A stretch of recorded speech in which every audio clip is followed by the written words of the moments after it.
Hello everyone, welcome to AIHA Awareness Day 2025. My name is Chao. I'm from University of Washington.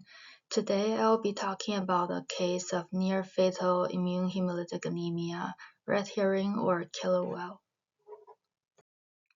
In this talk, we'll discuss a clinical case, we'll review the immune hemolytic anemia, lab evaluation for immune hemolytic anemia in transfusion medicine.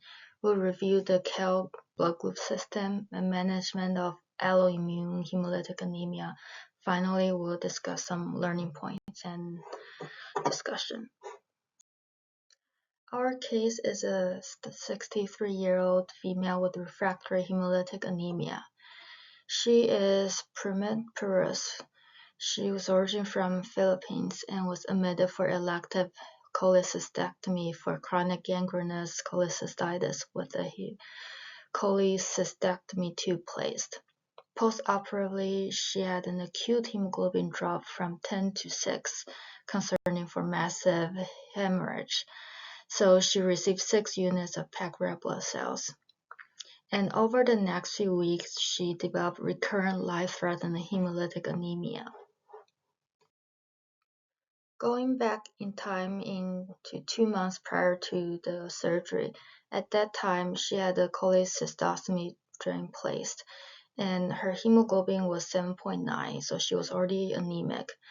So she received 1 unit of packed red blood cells, and her hemoglobin improved appropriately to 9.7. At that time, a pre-transfusion antibody screen was obtained and that showed a positivity for non-specific cold agglutinin. And at that time, she didn't have any clinical evidence of hemolysis, so it was a non-specific finding. Post-operatively, she had an acute hemoglobin drop from 10 to 6. That was concerning for massive hemorrhage, so she received 6 units of packed red blood cells. Antibiotic was started including ceftriaxone, giving concern for infection and sepsis. After the 6 units of cross-matched incompatible packed red blood cells, her hemoglobin had an inadequate response that increased from 6 to only 8. Of note, her pre-transfusion antibody screen and the DAT tests were both positive for an IgG and a C3, and the antibody identification is consistent with an antibody of undetermined specificity, ABUS, and the evaluate shows a pan-agglutinin. Her hemolysis check was negative at that time. Unfortunately, over the course of the next 20 days or so, her hemoglobin continued to drop, requiring repeat red blood cell transfusions. And visual examination of the plasma that showed darker plasma after each transfusion. And also her urine was noted to be darker after the transfusion as well. Now we have a pretty strong case of hemolysis contributing to the anemia, but we don't know what is the etiology of the hemolysis. I want to take a pause and have the audience ponder on the differential diagnosis of the hemolysis. And to briefly recap the case, this is a 63-year-old with a refractory hemolytic anemia despite repeat red blood cell transfusion, currently on antibiotic for gangrenous cholecystitis. And her labs shows a hemolysis lab that was positive as evidenced by elevated LDH, indirect bilirubin, and low haptoglobin.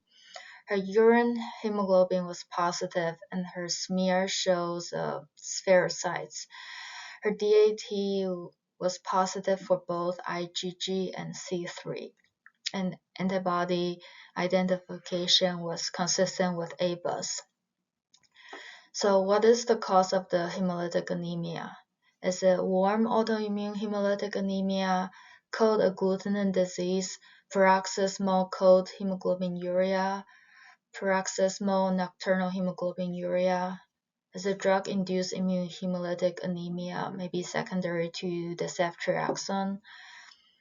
alloimmune hemolytic anemia, or hereditary spherocytosis with concurrent clinically insignificant antibodies. Going back to the case, on post-op day 27, she unfortunately became critically ill with severe anemia and persistent transfusion refractory hemolysis requiring ICU transfer. She received multiple units of the red blood cell, after which her hemoglobin increased to 10.1, and she had no transfusion requirement for 5 days after that. And given the positive DAT with increased strength in the IgG, warm autoimmune hemolytic anemia was suspected, and she was started on glucocorticoid. Now, going back to the list of differential diagnoses, I want to go through each differential and discuss the workup and management. For warm autoimmune hemolytic anemia, what supports this diagnosis is her DAT that was strongly positive for IgG. In terms of treatment, she was already started on steroid at this time, and we could consider rituximab and IVIG. For cold agglutinin disease, her cold agglutinin titer was 1 to 16. That was only positive at 4 degrees. So that makes it less concerning for clinical significant cold agglutinin disease. And flow cytometry was sent to evaluate for any possible underlying lymphoproliferative disease. In terms of management, if this were confirmed, then we can consider B-cell directed treatment such as rituximab or sutimlimab, which is an anti-C1 inhibitor.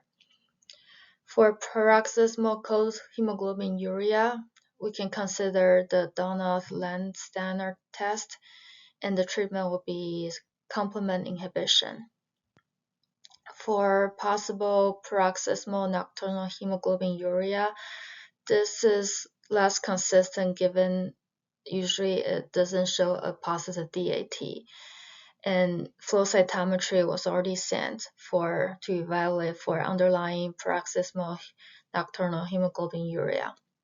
And for treatment, complement inhibition is also indicated. For drug-induced immune hemolytic anemia, we had some concern about ceftriaxone-dependent immune destruction. So ceftriaxone-dependent RBC antibody was sent. And in terms of treatment, the most important thing is to discontinue the culprit medication. So her antibody was already switched to an alternative antibiotics, and steroid and IVIG can be considered as well. For alloimmune hemolytic anemia, the initial workup is the antibody screen and identification. But in this case, it seems very complicated because it has been positive even 2 months prior to the admission. In terms of management, really the mainstay is to avoid incompatible blood. For hereditary spherocytosis with concurrent clinically insignificant antibodies, this just seems unlikely. So at this juncture, really the highest on the differentials are warm autoimmune hemolytic anemia, drug-induced hemolytic anemia, and alloimmune hemolytic anemia. And for the alloimmune hemolytic anemia, this is the most difficult to diagnose at this time because of the specific antibody cannot be identified on our initial testing. So this raised the question about how to rule out underlying alloimmune or allo antibodies that may be causing this hemolysis. And is further transfusion even safe, given that we don't know whether the transfused blood is compatible and causing further hemolysis? Now I want to switch gears to talk about the laboratory evaluation for alloantibodies. And there are 2 main methods. The first is serology, that's usually done at the immune hematology reference lab. And the second is genotyping of the RBC. So I want to start with the serology test in this patient. Her blood sample was sent to immunohematology reference lab, and the testing showed that there's positivity for a cold autoantibody and also positive for a probable warm autoantibody. But this says nothing about possible alloantibody, and to rule that out, an absorption test was performed next to identify underlying alloantibodies. So what is adsorption studies? Adsorption studies are done to remove autoantibodies to reveal potential underlying alloantibody, either using one's own blood, also called autoadsorption, or using a donor blood, also called alloadsorption. And typically, autoadsorption is preferred as it does not remove an alloantibody to high prevalence, and this also proves that the antibody is autoantibody in nature. Autoabsorption cannot be done with recent transfusion, and in this patient, this cannot be done because she has received multiple transfusion. So an alloabsorption was done in this case, but unfortunately it failed to remove the cold and warm autoantibodies due to their high titers. So unfortunately, we cannot draw any conclusion from this alloabsorption, and underlying alloantibody cannot be excluded in this case. Now, serology testing failed. We decided to pursue genotyping of the RBC. Blood group antigen genotyping was done using a B-chip array-based method to predict the expression of the patient's blood group antigen. And this assay detects the SNPs using probes that are fluorescently labeled. And this can predict the antigen expressed on the RBC surface. Take the Chao blood group system, for example. The B-chip detects the polymorphism corresponding to the expression of little k, KPB, and JSB. So this predicts the phenotypes based on this genotyping. And using genotyping on this patient, we did not see any unusual pattern of the blood group antigen expression. Now, going back to our differential diagnosis, regarding the alloimmune hemolytic anemia, unfortunately, we didn't make too much progress because the adsorption studies failed and the genotyping was unrevealing. Going back to our case, on post-op day 34, her hemoglobin dropped to 5.8 and she was also noted to have some melanoma. She received 3 units of phenotype-matched red blood cells that was informed based on the genotyping. Her hemoglobin went up to 10, but then quickly declined to 6 again. And the plasma hemolysis check was positive, as you can see in the picture that the post-transfusion plasma was much darker compared to the pre-transfusion plasma. At that time, rituximab was started for potential warm autoimmune hemolytic anemia. She was also supported with IV iron and erythropoietin. And it was recommended that strict avoidance of any further transfusion because of potential alloimmune hemolytic anemia. Even at that time, we were not able to confirm this. Her hemolysis continues to worsen. On post-op day 41, due to a symptomatic anemia with hemoglobin of 4.8, a final unit of transfusion was given, immediately followed by IVIG. And sutimlimab was started to block any potential components of complement-mediated hemolysis. Sutimlimab is a C1 inhibitor in the complement pathway, and it has been shown that it can improve hemolysis in cold agglutinin disease. At the same time, further testing for alloimmunization as a cause of hemolysis was pursued.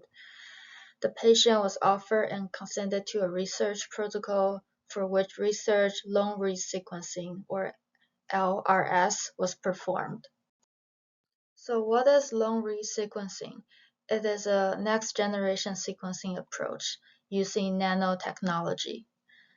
Next-generation sequencing, as we may be familiar with, is a massive parallel sequencing technology. So within the sample, we have multiple DNA strands and all are being sequenced simultaneously. This parallel sequencing technology enhances the read depth, meaning each specific base is read and sequenced multiple times. This reduces the chance of error and increase the accuracy. The software then consolidates these multiple reads into a consensus sequence. The comprehensive sequencing with long-read sequencing reveal a mutation that causes Cal-No variant. So this is the analysis result from the nanopore. The green color highlights the mutation at a specific base nucleotide, and each gray line represents a different nanopore. So this resulting DNA sequence is then compared to a reference human genome sequencing. And from that, we can determine what the mutation actually is. And this shows that there's a homozygous mutation for a rare nonsense variant in the Cal gene. This mutation was clinically confirmed with the Sanger sequencing testing as shown below. And this nonsense mutation leads to a stop codon resulting in a rare Cal-No phenotype. I want to quickly review the Cal blood group system. The Cal antigen system is the most immunogenic blood group system after ABL and Rh. 38 antigens have been identified so far. Antibodies against the Cal antigens are known to cause hemolytic transfusion reactions that can sometimes be severe, and hemolytic disease of the fetus and newborn as well. Cal-No phenotype is extremely rare. The prevalence has been reported to be up to 1 in 200,000 in some studies. Cal-No individuals can form anti-Ku antibodies upon alloimmunization, and this can lead to severe hemolysis upon re-exposure. So these individuals can only receive blood from others who are also Cal-No, which you can imagine is extremely challenging given the rare phenotype. And on the right, I'm showing you the Cal antigen as well as the mutation that we identified that's shown in red. So this has led to the famous saying of Cal kills because Cal antibody can be very dangerous and causing severe hemolysis. Now we identified the Cal-No mutation, we went back to this patient and performed serology testing. So using the patient's plasma and the testing cells with either the routine reagent red cell panel or with the Cal-No cells. With the routine red cells that supposedly all have the Cal antigen, it shows a pan reactivity. But with Cal-No cells and the patient's plasma, it did not have any reactivity. So this confirms the presence of anti-Ku or universal antibody as the underlying alloantibody as the cause of her hemolytic anemia. Going back to our case, she had fortunately no further transfusion after post-op day 41, and her hemoglobin stabilized by post-op day 45. By day 60, her hemoglobin slowly improved to above 10. I want to briefly review the management of patients with no phenotype in high-incident RBC antigens. High-incident RBC antigens such as the Ku are nearly universally present. Rare no phenotypes lacking those high-incident antigens can pose significant challenges for the blood banks. Management options include obtaining compatible Cal-No RBC for future transfusion from a rare donor registry, which can still be very challenging. We can consider autologous blood collection from the patient and store it for future use as needed. Direct donor transfusion, if available from, for example, a sibling, can be considered. And finally, bloodless management of the anemia, such as using erythropoietin, IV iron, which are strategies that are often done in life-threatening anemia in patients who are Jehovah's Witnesses. To summarize the key learning points from this case, up to 53% of the individuals with autoantibodies also have concurrent alloantibodies, and failure to identify alloantibodies can lead to life-threatening hemolytic transfusion reaction, as in this case. So reliance on conventional serologic and targeted genotyping techniques can lead to false reassurance, increasing the risk of transfusing incompatible blood product and causing adverse outcomes.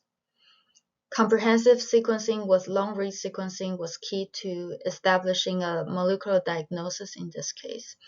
This really highlights its clinical utility in resolving rare and complex blood group phenotypes. This CalNO variant has been previously reported in individuals of Southeast Asian descent. So long-read sequencing really offers an unbiased approach to identifying variants that conventional methods, which are limited to detecting known variants, may miss. This can potentially address ethnic disparities in blood group diagnostics. Thank you, everyone, and I hope you all have a wonderful AIHA Awareness Day.